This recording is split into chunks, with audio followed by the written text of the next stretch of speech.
Friends, आज हम लोग कंटिन्यू करेंगे जहाँ कल हमने छोड़ा था स्पीड और डिस्टेंस टॉपिक को, और उसके बाद हम कवर करेंगे सीटिंग अरेंजमेंट्स चैप्टर। तो पहला क्वेश्चन लिखिए। क्वेश्चन ये है कि A and be run around the circular track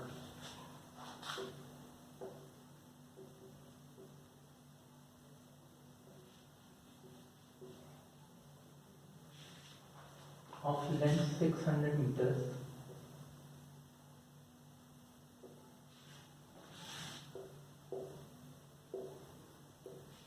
at the respective speeds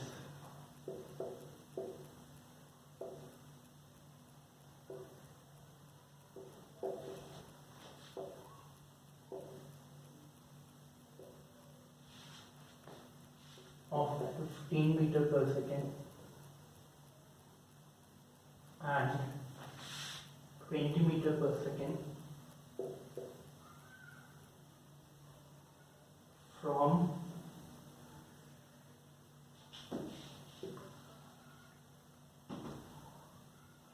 starting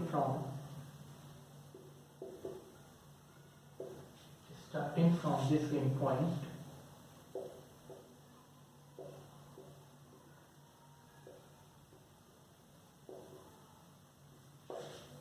and at the same time traveling in the same direction and at the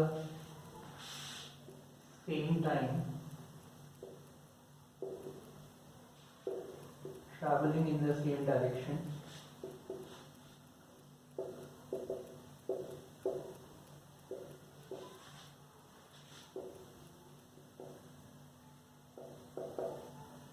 and what we are asked is when will they meet each other at the starting point for the first time. When will they meet each other at the starting point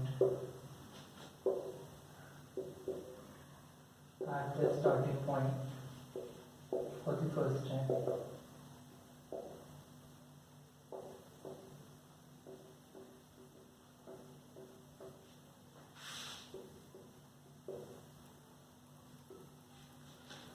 now इस type के सारे questions का बहुत ही simple तरीका होता है कि जो टाइम है जिस पे वो लोग मीट करेंगे सबसे पहली बार एट द स्टार्टिंग पॉइंट, वो बराबर होता है LCM of the time that they are taking individually, जहाँ पे individually the time they are taking to complete the track वो बराबर होगा distance of the track upon the speed at which they are moving. तो इस particular case में जो answer होगा वो बराबर हो जाएगा LCM that is lowest common multiple of track की लेंथ है 600 मीटर, ए जो है उसकी स्पीड है 15 मीटर्स पर सेकेंड और बी जो है उसकी स्पीड है 600, उसकी स्पीड है 20 मीटर्स पर सेकेंड। तो जो LCM of these two times है 600/15 और 600/20, वो बराबर जो भी आंसर आएगा वही आंसर हो जाएगा उस टाइम इंटरवल का जिस पे वो लोग सबसे पहली बार मीट करेंगे स्टार्टिंग पॉइंट में।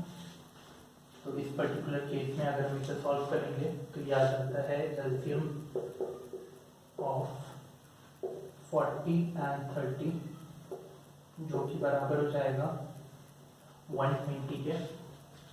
Now 120 seconds है, that is 2 minutes, that is इसका मतलब ये हुआ कि स्टार्ट करने के 2 मिनट बाद ए और बी एक साथ स्टार्टिंग पॉइंट पे मिलेंगे। इस पर्टिकुलर क्वेश्चन का जो तरीका है वो अप्लाई किया जा सकता है n नंबर ऑफ पार्टिसिपेंट्स के लिए। अगर वो लोग सेम डायरेक्शन में ट्रैवल कर रहे हैं डिफरेंट स्पीड से सेम स्टार्टिंग पॉइंट से सेम टाइम पे, और हमें ये निकालना है कि किस मोमेंट ऑफ टाइम पे ये लोग सबसे पहली बार स्टार्टिंग पॉइंट पे दोबारा मिलेंगे, तो वो बराबर हो जाएगा LCM of the time each of them is taking to complete the entire track जो इस केस में 600/15 ए के लिए है और 600/20 बी के लिए है।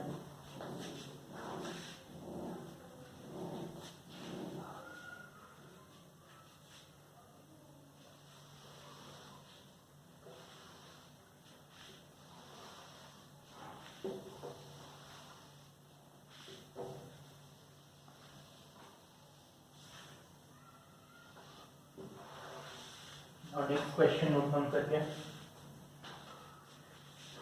क्वेश्चन ये पूछा गया है कि एक ट्रेन है, अ train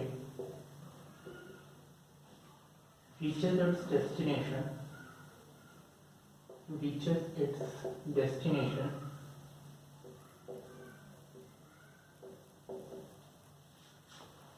10 minutes late 10 minutes late when it drives at 40 kilometers per hour when it drives at 40 kilometers per hour and 16 minutes late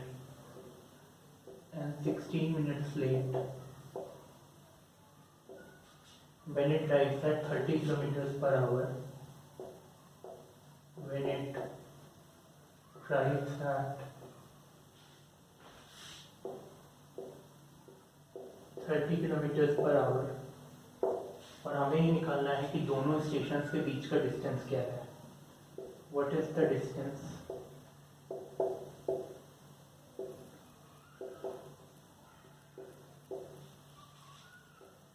between the two stations.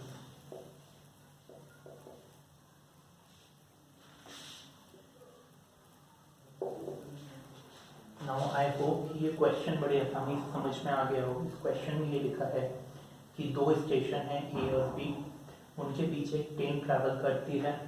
ये ट्रेन का जो शेड्यूल पहुंचने का टाइम है उससे 10 मिनट्स लेट पहुंचती है। अगर ये 40 किलोमीटर पर आवर की स्पीड से चले और 16 मिनट्स लेट पहुंचती है अपने शेड्यूल टाइम से ट्रेन, अगर वो 30 किलोमीटर पर आवर की स्पीड से चले। और हमें ये निकालना है कि दोनों स्टेशंस के बीच का डिस्टेंस कितना है। तो मान लेते हैं कि जो दोनों स्टेशंस हैं उनके बीच का डिस्टेंस बी है। एक स्टेशन ए है, एक स्टेशन बी है और उनके बीच का डिस्टेंस जो है वो d किलोमीटर्स है। तो मान लीजिए शेड्यूल्ड टाइम जो ट्रेन का है ए और बी को कवर करने के लिए 40 आवर्स है। तो पहला केस अगर हम लें तो डिस्टेंस ट्रैवल्ड d किलोमीटर्स है, स्पीड जो है वो 40 किलोमीटर्स पर आवर है, distance upon speed time taking के बराबर होगी। तो जो टाइम लिया जा रहा है वो शेड्यूल्ड टाइम से 10 मिनट्स ज़्यादा लिया जा रहा है। 10 minutes is nothing but 10/60 hours. तो ये हमारी पहली इक्वेशन हो जाएगी। दूसरी इक्वेशन हो जाएगी, डिस्टेंस सेम है d किलोमीटर्स, ट्रेन की स्पीड जो है वो 30 किलोमीटर पर आवर है और टाइम जो लिया जा रहा है वो शेड्यूल्ड टाइम से 16 मिनट्स ज़्यादा लिया जा रहा है, मतलब 16/60 आवर्स। नाउ ये इक्वेशन 1 है, ये इक्वेशन 2 है। हमें d की वैल्यू निकालनी है। सिंपल है, t को एलिमिनेट करके d की वैल्यू मिल जाएगी। सो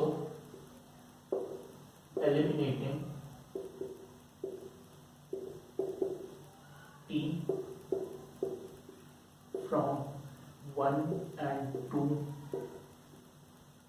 equation, we will obtain d/40 minus 10/60 is equal to d/30 minus 16/60। ये बराबर हो जाएगा d/3 माइनस d/4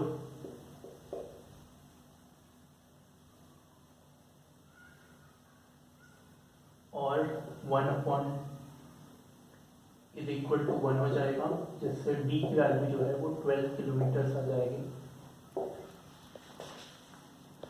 तो इस पर्टिकुलर क्वेश्चन में जो distance between the two station है वो 12 किलोमीटर के बराबर हो जाएगा। बहुत ही सिंपल क्वेश्चंस होते हैं डिस्टेंस, स्पीड और टाइम टॉपिक के।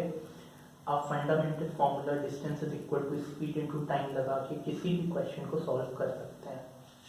अब हम लोग प्रोसीड करेंगे अपने नेक्स्ट टॉपिक की तरफ, जो है सिटिंग अरेंजमेंट्स।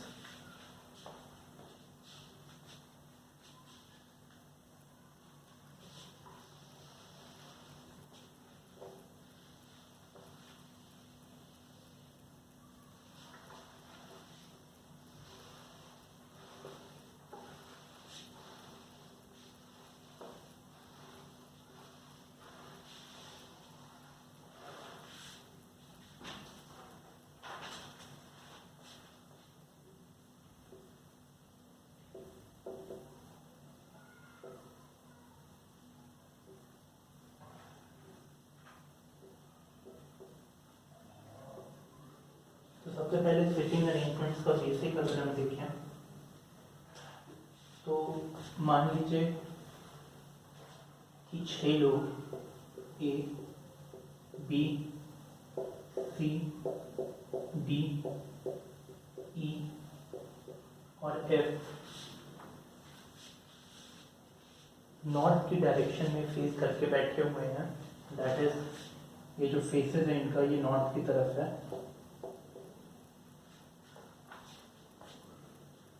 और अगर यहाँ पे हमसे पूछ लिया जाए कि सी के इमीडिएट लेफ्ट में कौन है, इमीडिएट लेफ्ट में कौन है, तो कौन होगा, डी हो जाएगा। और अगर हमसे पूछ लिया जाए कि सी के इमीडिएट राइट में कौन है, तो कौन होगा, डी हो जाएगा। अगर हमसे पूछ लिया जाए कि डी, ई और एफ, डी, ई और एफ सी के किस तरफ है, तो राइट साइड में है। और ऐसे ही अगर हमसे पूछ लिया जाए कि ए और बी किस तरफ हैं सी के, तो वो सी के लेफ्ट साइड में है। ना ये वो केस हो गया जहाँ पे कुछ लोग बैठे हुए हैं और एक सिंगल रो में बैठे हुए हैं, नॉर्थ फेस करके या साउथ फेस करके। ना जो दूसरा केस आता है वो आता है कि जब कुछ लोग राउंड टेबल पे बैठे हुए हैं। राउंड टेबल पे जब कुछ लोग बैठे हुए हैं तब फेसिंग का मतलब होता है ऑपोजिट। क्या मैं कहना चाहता हूँ वो अभी हम डायग्राम से समझते हैं। जैसे ये एक राउंड टेबल है, इसमें 6 लोग बैठे हुए हैं।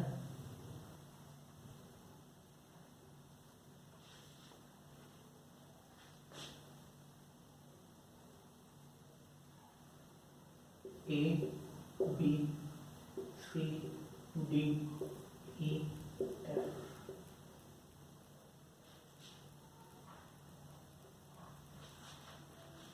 इस पर्टिकुलर केस में हमें जनरली ये दिया रहेगा कि जो सारे लोगों का फेस है वो towards the centre of the table है। इस पर्टिकुलर केस में अगर सारे लोगों का फेस जो है वो towards the centre of the table है, तो बी को हम कहेंगे कि ई के ऑपोजिट फेस कर रहा है, क्योंकि वो बी के ऑपोजिट है।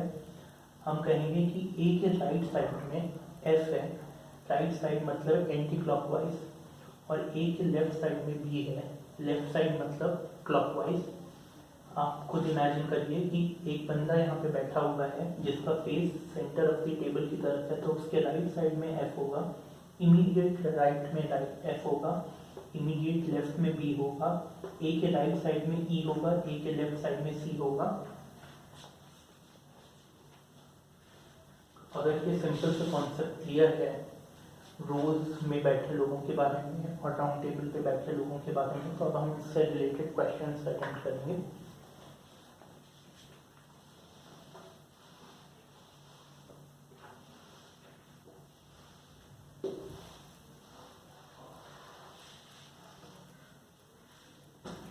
तो क्वेश्चन ये है कि 6 फ्रेंड्स हैं, 6 friends are there, A, B, C, D, E and F, and they are sitting in a closed circle facing the center, and they are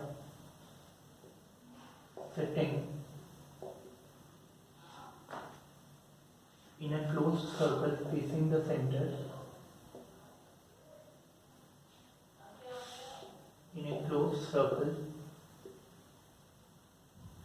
facing the center,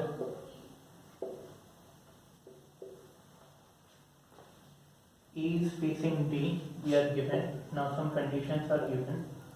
A is facing D, C is between A and D, C is between A and B, F is between E and A, F is between E and A.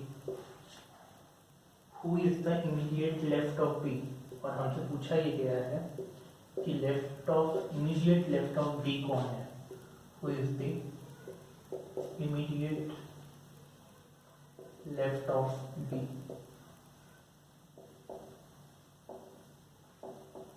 तो इस question को हम कैसे attempt करेंगे? सबसे पहले हम एक सर्कल बनाएंगे जहाँ पे हम अज्यूम करेंगे कि 6 लोग बैठे हैं।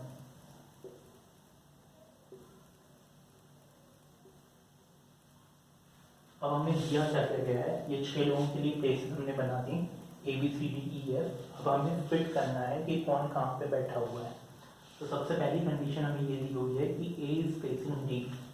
मान लेते हैं कि A यहाँ पे बैठा हुआ है। अगर A यहाँ पे बैठा हुआ है तो A इज फेसिंग D, मतलब A के ऑपोजिट में D होगा। फिर हमें दिया गया है that C is between A and B, C is between A and B। अब या तो B यहाँ हो सकता है तब C यहाँ पे होगा, या तो B यहाँ पे हो सकता है तब C यहाँ पे होगा। तो अब दो कंडीशंस हैं। हमारे पास एक डायग्राम तो बना हुआ है, हम दूसरा डायग्राम बनाएंगे और दूसरी कंडीशन को इसमें पुट करेंगे। तो दूसरी कंडीशन है A इज फेसिंग D, अभी भी है। तो पहली कंडीशन है that C is between A and B। अगर B यहाँ पे है तो C यहाँ पे होगा, और अगर B यहाँ पे है तो C यहाँ पे होगा। फिर हमें तीसरी कंडीशन दी हुई है that F is between E and A, F is between E and A। अब या तो E यहाँ हो सकता है, F यहाँ हो सकता है, या तो E यहाँ हो सकता है और F उस केस में यहाँ होगा। अब हमसे पूछा गया है who is the immediate left of B. तो अगर आप देखो कि चाहे हम ये वाला केस कंसिडर करें, चाहे हम ये वाला केस कंसिडर करें, बी के जो इमीडिएट लेफ्ट में है, बी के जो इमीडिएट लेफ्ट में है, A is facing D, C is between A and B, C is between A and B, F is between E and A, F is between E and A. Who is the immediate left of B? तो immediate left of B इधर कौन हो सकता है? D हो सकता है, या फिर immediate left of B C हो सकता है।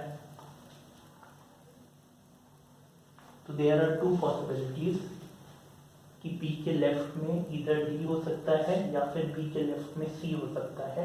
तो डिपेंड करेगा कि हमें ऑप्शंस में क्या दिया हुआ है। अगर B और D दोनों दिए हैं तो दोनों टिक करेंगे, अगर C और D दोनों दिए हैं तो दोनों टिक करेंगे, अगर C दिया है तो C टिक करेंगे, D दिया है तो D टिक करेंगे। अगले क्वेश्चन की तरफ बढ़ते हैं। देखिए, हम इसमें बता नहीं सकते हैं कि इन दोनों केसेस में कौन सा केस सही है, क्योंकि हमें जितनी कंडीशंस दी हैं उनसे हम यही डिड्यूस कर सकते हैं कि या तो ये सही है या तो ये सही है। और अगर ये सही है तो B के इमीडिएट लेफ्ट में D बैठा हुआ है, और अगर ये सही है तो B के इमीडिएट लेफ्ट में C बैठा हुआ है।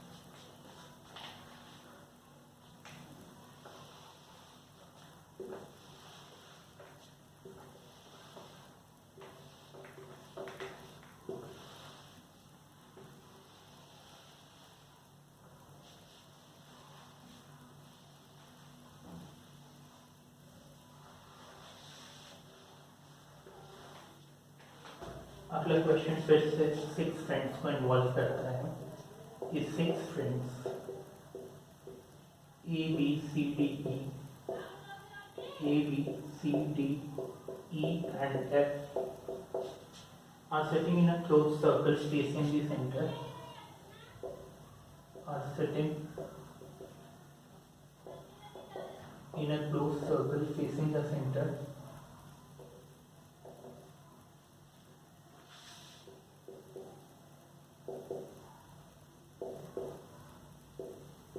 अब अगेन हमें कुछ कंडीशंस दी हुई हैं, उन कंडीशंस को हम क्वेश्चन में नोट डाउन करेंगे। उन कंडीशंस के बेसिस पे हम अलग अलग डायग्राम्स बनाएंगे और फिट करने की कोशिश करेंगे कौन कहाँ बैठा है depending on the conditions given. तो कंडीशन जो हमें दी गई है वो ये है कि D is between F and B, D is between F and B, A is the second to the left of D, A is the second to the left of D and second to the right of E and second to the right of E।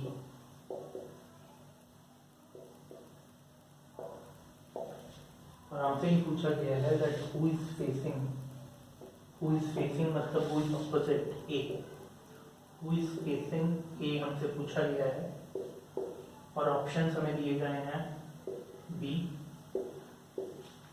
C, F या फिर B, F।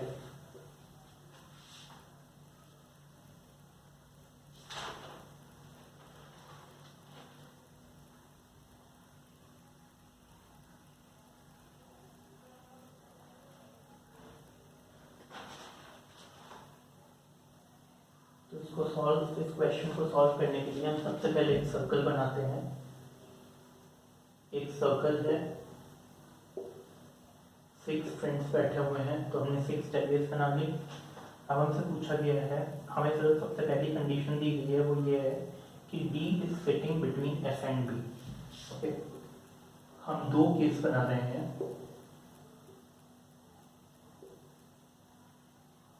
देखिए एक case है कि D ये है, ये D है and D is sitting between F and B।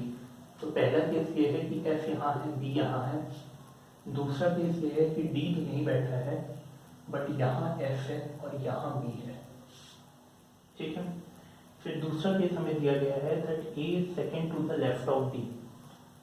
D के लेफ्ट में second to the left of D मतलब 1 और 2, तो A second to the left of D, तो A यहाँ हो सकता है, या अगर ये वाला केस सही है तो A second to the left of D हो जाएगा ये,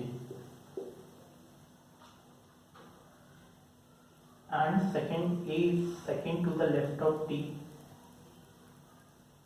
and second to the right of E। तो दिया गया है कि जो A है वो second to the left of D है और also A is second to the right of E। ये कब पॉसिबल है? जब E यहाँ पे है या E यहाँ पे है, उस केस में second to the right of E जो है वो A हो जाता है। अब A, B, D, F, E है फील्ड, तो C यहाँ पे होना चाहिए और इस केस में भी C यहाँ पे होना चाहिए।